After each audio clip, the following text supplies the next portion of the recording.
Hey, what's up guys? In this video, I'm going to go through this Leetcode 289 game of life. So, yeah, there's a lot of wording in here, but let's dive into the example directly. So, for each of this is the cells. So 0 means a dead cell, and 1 means a living cell, and we need to look at the surrounding cell. For example, by surrounding, it really means that, for example, this cell, the surrounding cell will be this one, this one, this one, this one, this one, this one, this one, and this one. So it has 8 surrounding cells, and then look at the status of the surrounding cell to determine whether it's gonna be living or dead in the next stage. And for example, for this cell, there are only 3 neighbors. For this guy, he has 1, 2, 3, 4, 5 neighbors.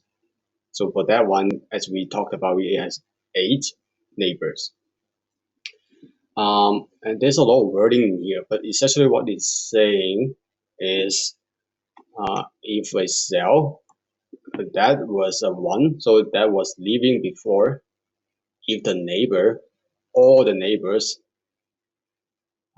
it has 2 or 3 neighbors that are living, it will live in the next stage. Otherwise, it will die. So let's look at the example. For example, for this guy over here, it has 1, 2, 3. He has 3 living neighbors in this stage. And the next stage, he's gonna be living, gonna be alive. However, let me look at a counter example. Oh, for example, this guy, he has only 1 living neighbor. In the next stage, he's gonna be dead because it's only 1 living neighbor. He does not have 2. He does not have 3 living neighbor. That's why in the next stage, he die. And for the cell, currently is dead because he will be alive if he has 3 living neighbors. So for example, otherwise he die. So for example, let me put this wording over here. So for example, for this guy over here, he has 3. It has to be exactly 3 living neighbors. So it has exactly 3 living neighbors. In the next stage, it is alive. And for this guy over here, he has only 2 living neighbors. In the next stage, is dead. Is continue to be dead. So we need to write a function to determine the cell in the next stage is going to be living or dead. And we need to do this one in place. Meaning that we will be constantly overriding the board. And the status of the labels could be, it has to be based on the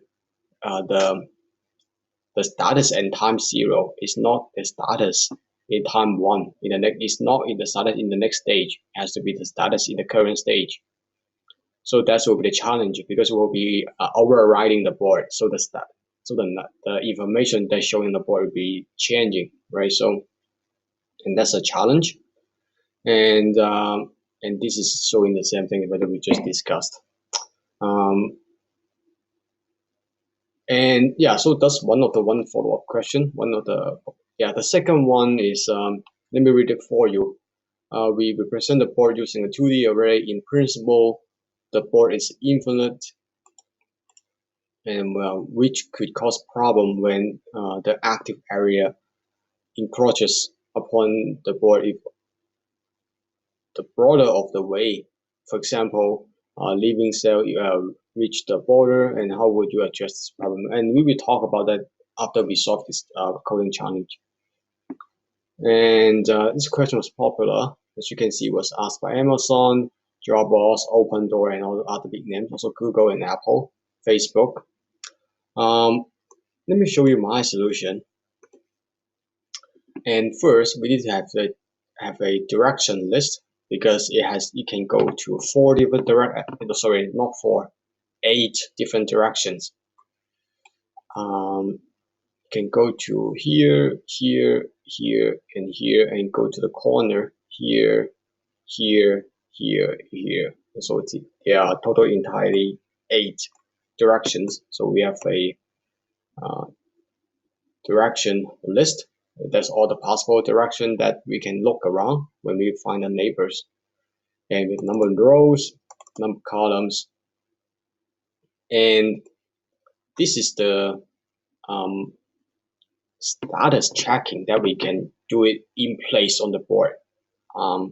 This will come into handy because we have to do everything in place. For example, if the cell at the current start and at the current stage is living and it continue to be living, so 0 means is dead and 1 means alive, right? So in the current stage is living, and the next stage is still to be alive, and then we have a 1, 1. And if currently is living, in the next stage is going to be dead, so you have a 1 and 0. If currently is dead, and the next stage is going to be living with 0 and 1.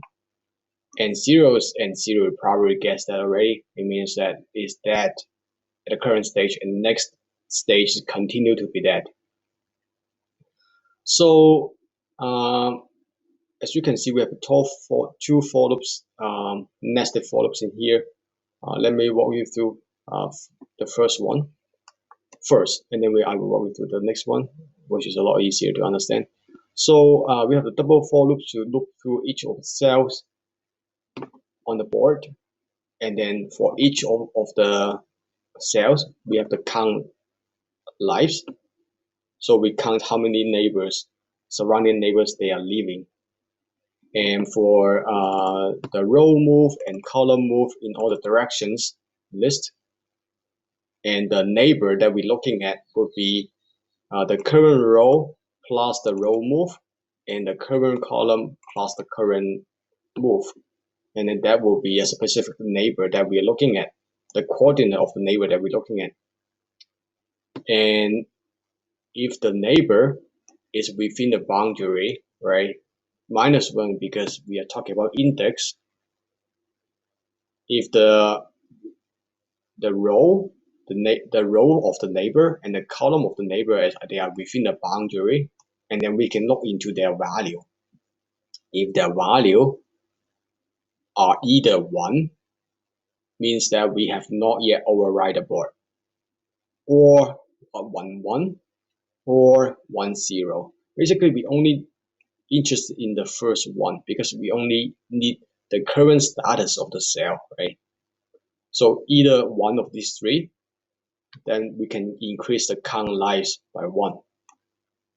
So basically, this chunk of code is basically this chunk of code. Sorry, we basically look around for the neighbors. If the neighbor are within the boundary, if the current status they are leaving, we increase the count life by 1. And then now we have some 2 cases in here. And for the first case, if the cell is living, is alive, currently is alive, and you will continue to be living, it continue to be alive if there are 2 or 3 living neighbors. So this is exactly doing that, right? So if the cell is currently alive, if the surrounding neighbors has 2 or 3 surrounding neighbors, they are alive currently, and we can override it to be 1 and 1 because it's currently living and continue to be alive. Otherwise, if the surrounding neighbors, they don't have 2 or 3 of them are living, they will die in the next stage, and then they will move from 1 to 0. And that's one case. Currently, the cell that we're looking at is alive, or if the cell we're looking at is dead. In that case, if there are three surrounding neighbors, they are currently alive. In the next stage, the cell will be alive.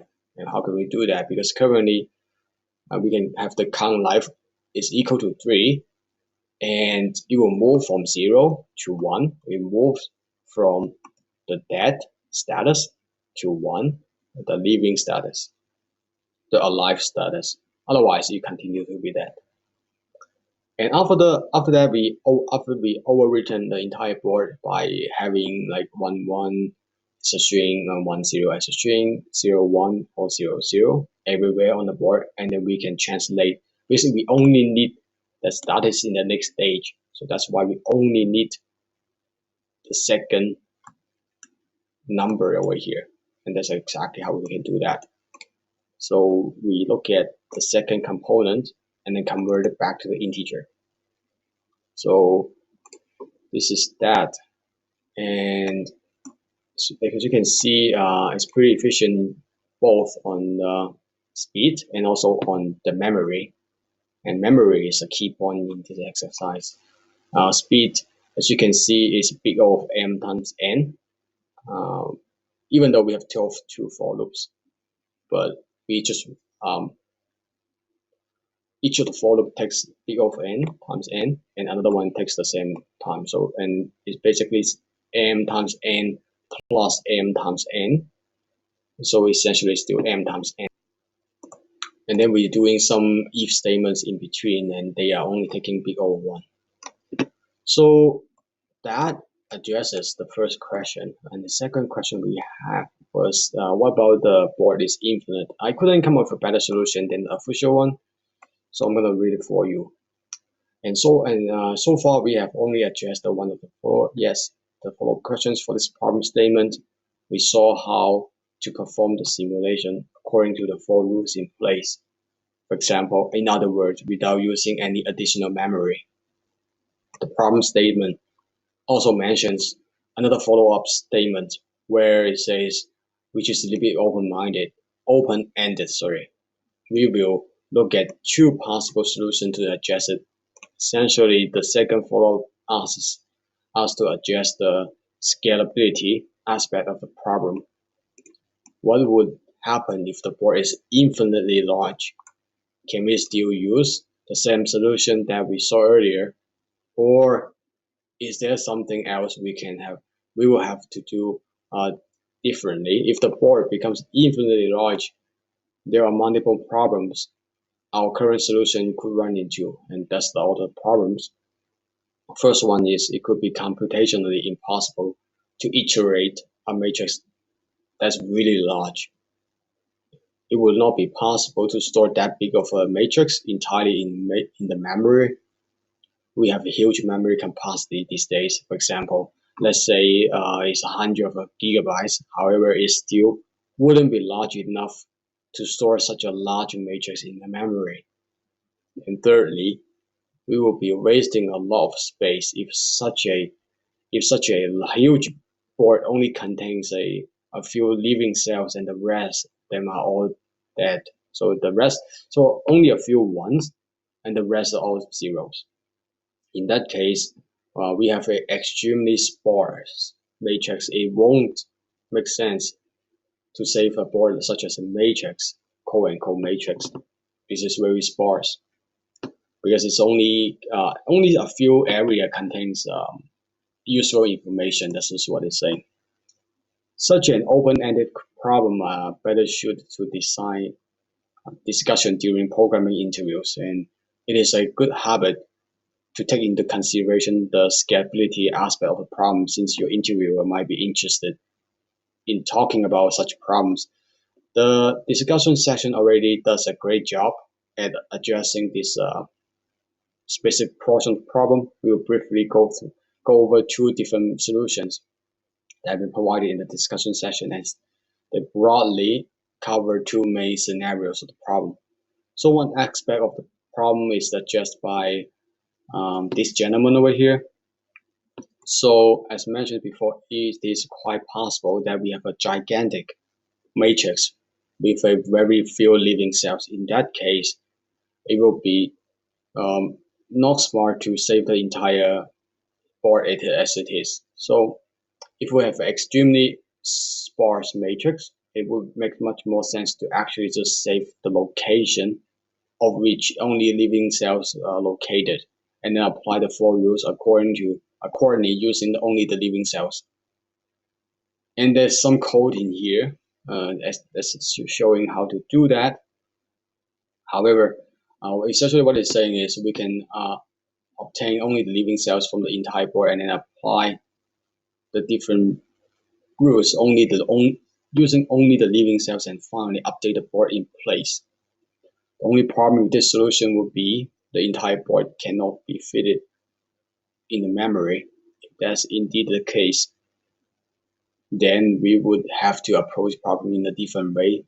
For that scenario, we assume that the contents of the matrix are stored in the file, one row at a time. In order for us to update a particular cell, we only have to look at its 8 adjacent neighbors, which essentially lie in a row above or below it. So for updating the cell of a row, we just need the row above and the row below. And thus, we read one row at a time from the file, and at max, we have to use 3 rows in the memory. We'll keep discarding rows that are processed, and then we'll keep reading new rows from the file one at a time. And then another person's solution resolved around this idea, and then there's some discussion about this code in the discussion board. It is important to know that there's no single solution for solving this problem. Everybody might have a different viewpoint for addressing the scalability aspect of a solution. And these two solutions just address some basic problem with handling matrix-based problem at scale. So yeah, this is so much how I would approach this problem, and also some other people approach the scalability of this problem. I hope you like it. If you do, please hit the like button and consider subscribing to the channel. Hopefully, I will see you in the next video. Thank you for watching.